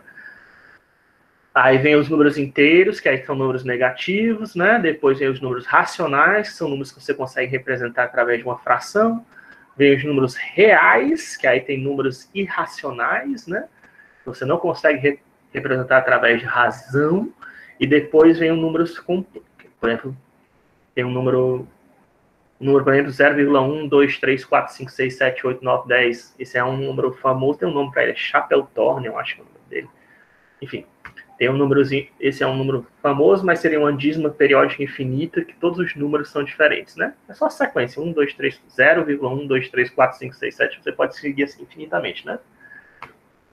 Certo? Esse é um número real, tá? E aí, depois disso, um conjunto maior seriam números complexos, né? Números complexos surgiu da necessidade de você fazer raiz de números negativos, né? Que aí, raiz de número negativo, raiz de menos 1, a gente usa o izinho, né? Ou J também. Nem isso é uma convenção, certo? Em alguns livros, você vai ver o pessoal usando o izinho para representar raiz de menos 1, e tem alguns outros livros que o pessoal vai usar J, tá? Para representar essa coordenada complexa. O que o Depois eu coloco, eu tô falando dele, mas esqueci de falar o nome dele, né? Não tô lembrando o nome dele. Hã? Hamilton. É o Hamilton? Hamilton. É o Hamilton? Que criou Foi os ele que inventou complexos? os quaternions. Os quaternions, né? Certo. Então, Hamilton, ele inventou os quaternions, Sim, ele pensou, em vez de ter só uma cara que é complexo, né? Que é raiz de menos um, porque você não inventa mais, né? Porque a gente não adiciona mais gente aí na área, né? E foi o que ele fez, né? Ele adicionou mais 2 coordenadas ao plano complexo, né? Criou o espaço complexo, né? Vamos dizer assim, o espaço 4D complexo, né? De forma que uma coordenada continua sendo real, exatamente como nos complexos, só que agora, em vez de ter só uma outra coordenada, que vai ser raiz de menos 1, né? Nós temos 3 coordenadas, todas elas raiz de menos 1, e apontando em direções diferentes, né? Isso foi por isso que o cara foi considerado meio maluco, né? Não, que ele inventou isso. Mas tem utilidade, certo? Você usando esse espaço 4D, você consegue fazer uma rotação, em vez de agora usar os eixos canônicos, usando qualquer eixo que você quiser, tá? E fazer uma rotação que não tem esse problema do gimbal lock, tá? A princípio, você consegue fugir do gimbal lock. É lógico, dependendo das transformações que você fizer, pela composição de transformações, de repente você pode até chegar de novo no gimbal lock, tá? Mas se você quer fazer só uma rotação, né? Aplicar essa matriz só uma vez para a rotação do cara de um cara para cá, você consegue fazer isso sem fazer composição, você consegue fazer isso sem ter o gimbal lock. Isso aí já não seria possível com o uso de Euler, tá? Porque como o Euler ele só mexe em determinados planos, né? Você está mexendo só no... Quando você mexe no X, está mexendo só em Y e Z, né? Quando você mexe no Y, está mexendo em X e Z. Você precisa sempre fazer uma composição, em geral, né? A não sei que você queira girar só em torno de X, né?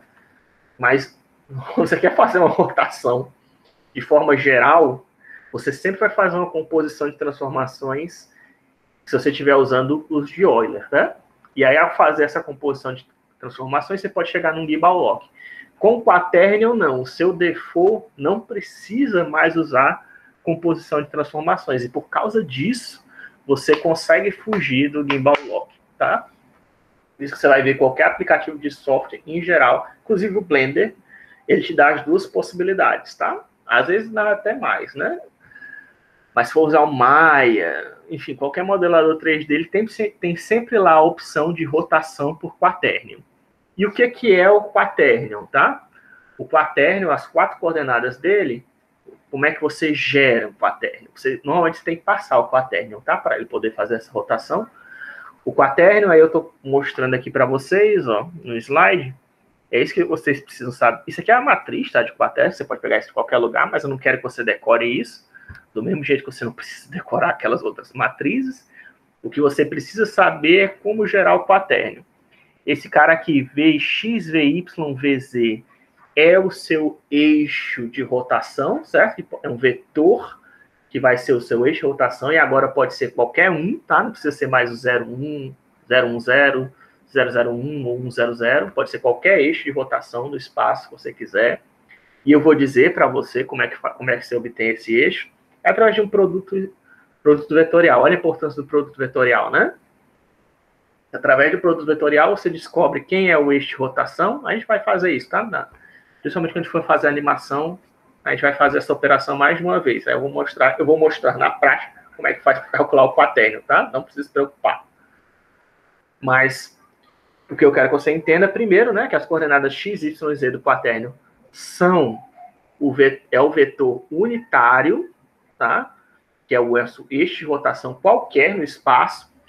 E aí a gente multiplica, ó, que nem aquela... Lembra aquela história das nossas coordenadas de esfera ou de círculo, né?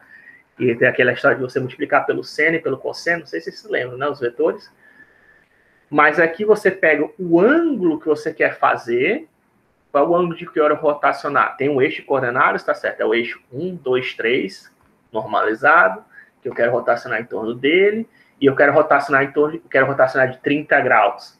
Se você quer rotacionar de 30 graus, você divide por 2, tá? Esse ângulo, no caso 15, e aí você aplica seno desse ângulo, de metade desse ângulo que você quer fazer a rotação, e multiplica pelo eixo unitário, o eixo de rotação, e o W vai ser o cosseno desse ângulo dividido por 2, tá? Isso é o quaternio, tá?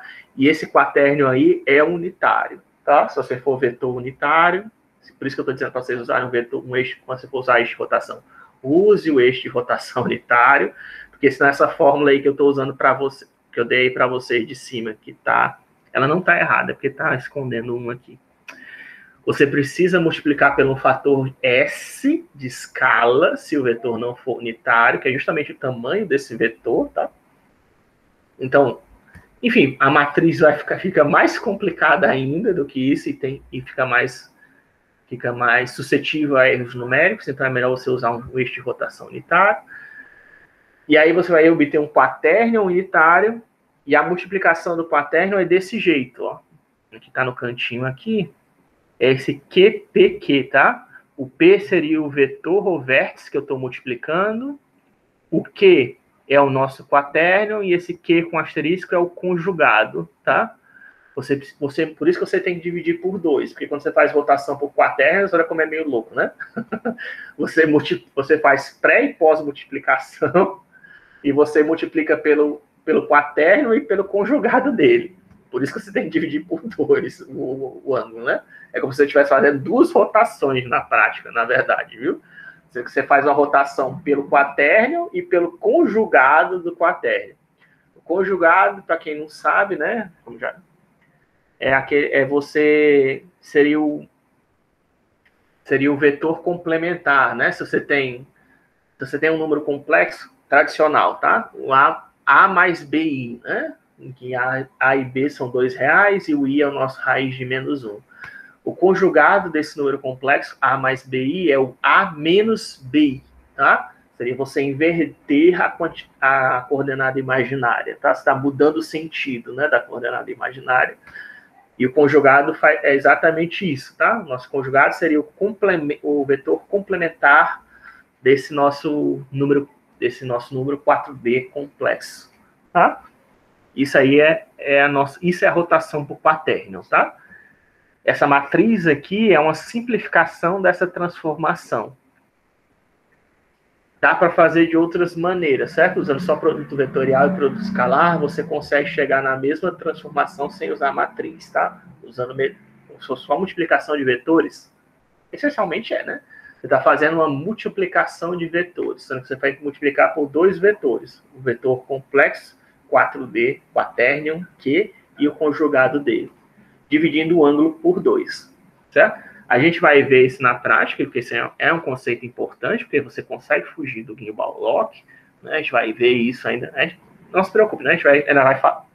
Em janeiro, né? Nós vamos começar a falar sobre animação, então provavelmente a gente vai ver com mais frequência quaternions, né? Para vocês praticarem. No momento, eu quero só que vocês entendam como é que constrói o vetor quaternio, para eu não ter que ficar explicando isso toda vez, né? Você pega o eixo de rotação e o ângulo que você quer rotacionar em torno daquele eixo dividido por 2, tá? É assim que você constrói o quaternio. Aí você usa o seno para o eixo e o cosseno para a quarta coordenada, ok?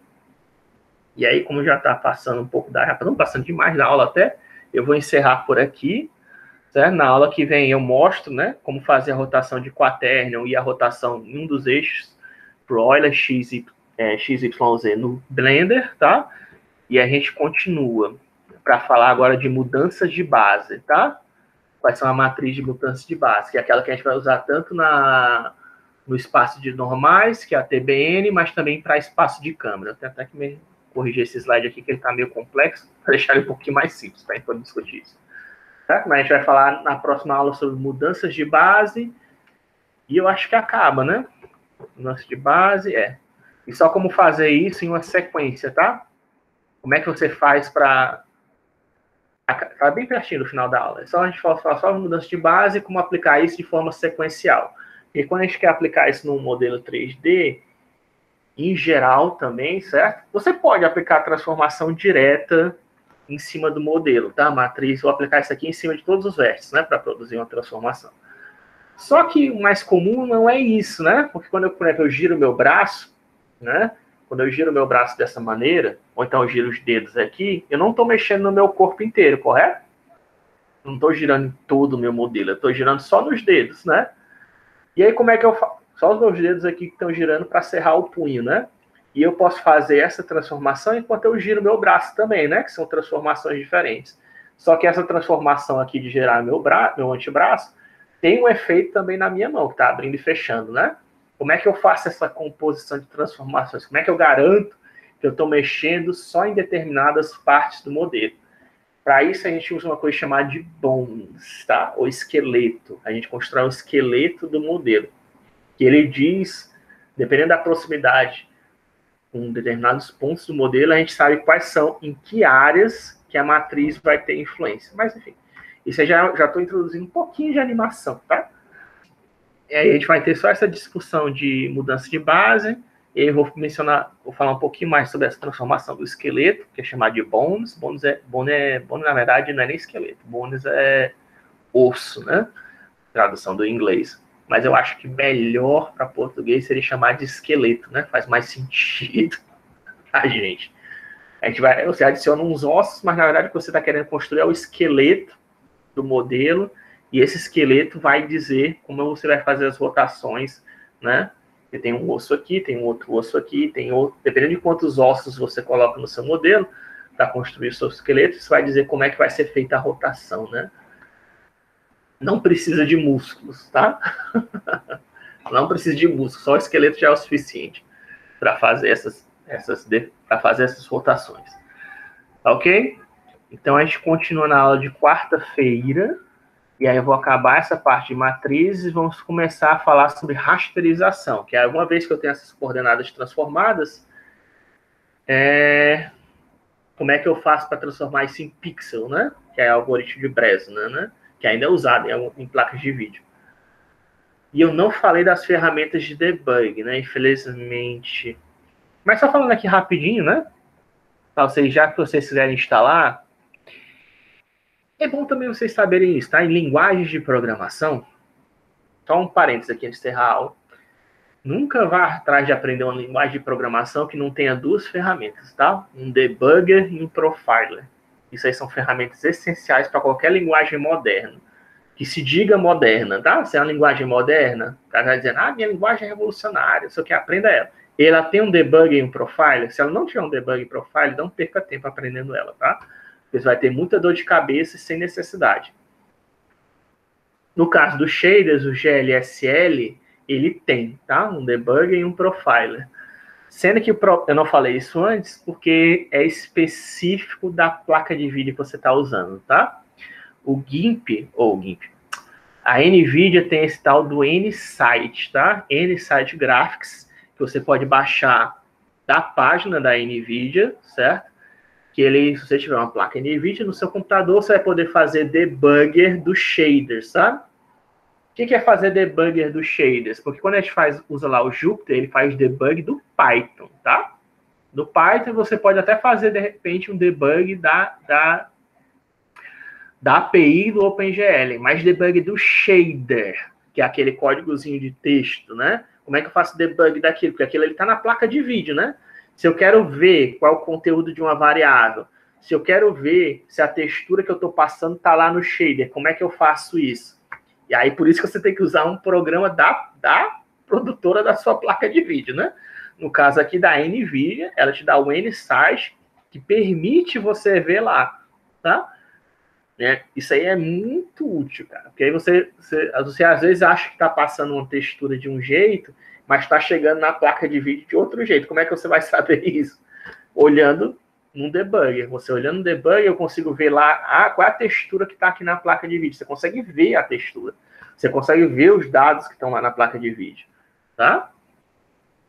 Então, para a NVIDIA é esse N-Site. Para Radeon, quem tiver Radeon, né, que é da AMD, Radeon Debugger, que eu não decorei o nome, não vou decorar o nome de jeito nenhum. Eu ia ficar doido, né, se eu fosse decorar todos esses nomes. Eu já me acho meio doido, mas vai ficar mais, né? Vai ficar mais doido se eu fosse decorar tudo, que nome, tudo. É o... Cadê? É o Perf Studio, tá? Da AMD é o Perf Studio. Aliás, não eles mantém, né? Então deve ter um outro mais aqui. Enfim, entre no site lá deve ter. Qual é o debugger, cara? Esse eu peguei do site da Chrome, né? AMD Debugger GLSL. Nem tinha visto que já tá ultrapassado, ó. Perdão. Mas tem, tá?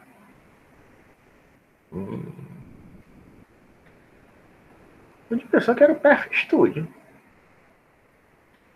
Enfim, eu vou atrás depois desse da AMD. Não tinha visto aquele detalhezinho que tá ultrapassado, tá? Mas de qualquer jeito, certo? Existe, tá?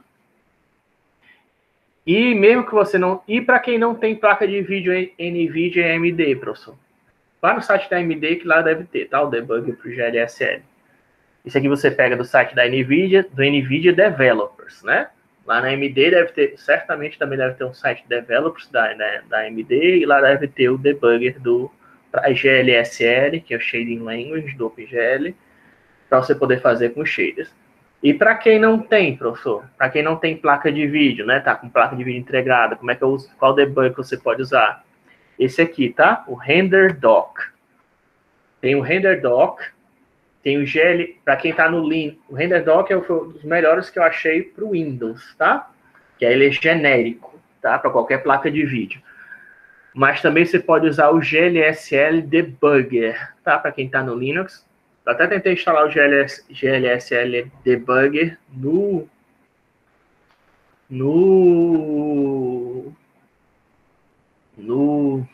Windows, mas sem sucesso, tá? Porque tem o GLS Debugger para Windows, ele usa uma biblioteca que não está sendo mais mantida, lascou, né? Essa biblioteca que não é mais mantida, não é usada para a versão do Linux. Então, no Linux você ainda tem acesso, ainda dá para rodar o GLSL Debugger, tá? E aí, mas enfim, independente do debugger que você pegar para o GLSL, tá? Ele vai ter em algum lugar isso daqui, tá? É você dizer qual a aplicação que você quer rodar. O que você vai ter que fazer, no nosso caso, para quem está usando o Jupyter, né? É em Python 38, onde você instalou ele, scripts, e procurar por esse cara aqui, ó. O Jupyter Notebook, tá vendo? Ó?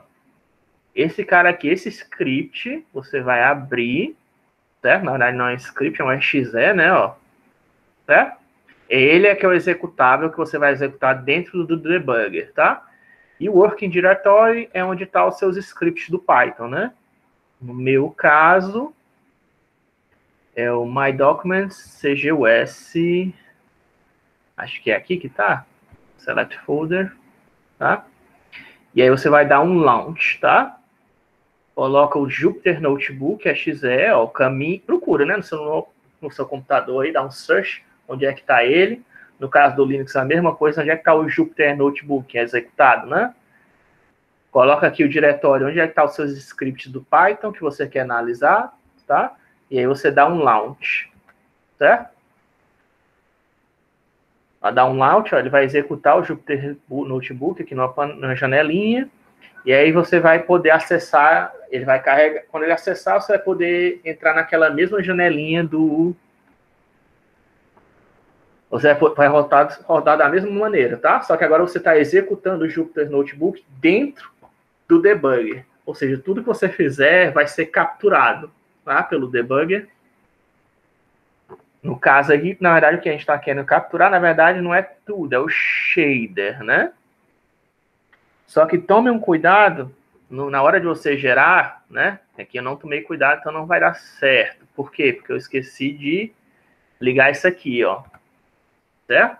Porque quando você lança o notebook, você está lançando só aquela plataforma para o Python, né? Para ele pegar aquela janelinha que a gente gera do Qt, a gente tem que dizer isso aqui, tá? Capture Child Process, também tem isso, tá? Tanto no NVIDIA como nesse cara tem isso, do RenderDoc. tem que mandar capturar todos os processos que forem gerados para aquele aplicativo que você está gerando. Quando você roda um aplicativo no computador, ele é o processo principal, mas ele pode criar subprocessos, né? No caso, aquela janela que a gente gira do Jupyter com o Boolean lá, por exemplo, aquele ali é um subprocesso do processo principal. Então, para a gente poder pegar o debugger dos shaders que estão no subprocesso do processo principal, que é o Jupyter, a gente tem que usar esse Capture Child Processes, né? A não ser que você vai rodar diretamente do Python, né? Sem QT, que eu acho difícil, mas, enfim. Tem casos que talvez você não precise disso, mas, em geral, eu, na verdade, aconselho até que você marque tudo, tá? Validação de API, chama call stack, né? Verifica o acesso do buffer, captura todos os comandos de elementos, marque tudo aqui, né? Capture tudo que você puder capturar, na minha opinião, certo? Menos essas coisas assim, apenas isso, né? Então, autocompletar não precisa. Antes de você mandar executar, certo? E aí você vai ver que ele vai mostrar para você, né? Ó, nesse caso aqui, por exemplo, é bem legal que ele mostra, também tem isso da NVIDIA, tá? Eu não sei em outros, mas nesses dois, pelo menos, eu garanto que tem. Tem um pipeline completo do OpenGL, e aí você pode olhar o Vertex Shader, tá? O Geometry Shader. Aqui é o não sei se esse aqui é o... Eu acho que é o Tessellation Shader. Que tem um controle e tem um outro tipo. Aí tem o rasterizador, né? Tem o Computer Shading, que é esse cara aqui, certo? Você consegue ver tem o Fragment Shader. Agora não tô... Enfim, eu vou mostrar isso para você. Um desses daqui é o Fragment Shader. Não tenho certeza. Talvez seja esse aqui, o Rasterizer. Mas eu não tenho certeza, tá? Mas de qualquer jeito, você pode acessar todo o pipeline do OpenGL e ver o que está acontecendo, né? Em cada parte. Mais do que isso, você consegue ver até a malha que você está girando com os vértices, certo? As texturas, né, que você está carregando. Eu vou mostrar isso depois para vocês, tá? Mas para quem tiver com problema, né, eu já estou adiantando aqui que aí você pode instalar no seu computador e aí tentar debugar você mesmo, tá? Por isso que eu estou usando passando bem mais do tempo da aula para mostrar isso. Tente instalar. Qualquer problema, fale comigo, tá? Not now. Depois eu mostro ele usando isso aqui na prática, na próxima aula de OpenGL. Na próxima aula de OpenGL eu vou mostrar o debugger, tá? Mas para quem tá com problemas no trabalho, talvez seja bom, né?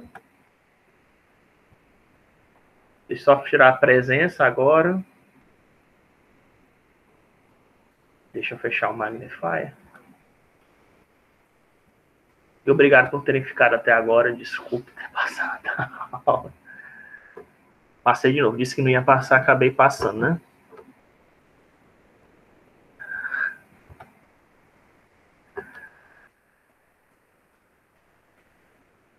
Save as. Como é que é o negócio? Presença segunda. E todo mundo. Se alguém sair, certo, Lembre, quando você for sair, se eu for ficar um pouco mais passado do tempo, como eu estou passando ultimamente, se você for sair, tiver que sair, por favor, só deixe nos comentários, tá? Que aí depois eu vejo nos comentários que você saiu e eu dou a sua presença. Mas então, por hoje é só, certo, pessoal? Espero que vocês tenham gostado. A gente continua vendo as transformações na aula que vem. Vamos terminar essa parte de matrizes. Falta uma questão de mudança de base, né? E aí vamos ver o Bresnan. Como é que faz isso para transformar coordenadas geométricas em pixel, certo? E aí com isso a gente termina essa parte 2D. Aí eu vou falar só de imagens, um pouquinho de processamento de imagens. E a gente tem uma última aula de OpenGL para falar sobre, em geral, né? Para ver o pipeline completo da geração de imagens, né? E aí a gente começaria com a animação, né? Certo? Tudo bem? Ok? Algum problema? Tudo show, professor. Então pronto. Então a gente continua. Beleza. Professor, só para confirmar, eu sei que é no começo de janeiro, mas qual é a data exata da entrega do trabalho e das listas? A entrega do trabalho, teoricamente, é 1º de janeiro, tá? Uhum. Mas eu posso dar uma semana, né, para vocês, que já que o trabalho como eu atrasei um pouco a entrega das listas, eu vou dar mais uma semana ou 2 para vocês entregarem as listas, tá? Então, vamos dizer, na primeira semana de janeiro, certo? Que daria... Deixa eu ver aqui no edição. Até dia 8, tá? Na entrega do trabalho. Okay. Pode me entregar até dia 8. Eu acho que lá no trabalho em si está dizendo 1º de janeiro, mas vocês podem me entregar até dia 8, que eu aceito, tá bom? Então. Ok? E aí, casos particulares, okay. Fale comigo, né? Se tiver algum problema, né? Meu cachorro comeu, trabalha, coisa tipo assim, você entra em contato comigo e a gente vê. Dependendo da justificativa, né? Ok? Então a gente se vê quarta-feira.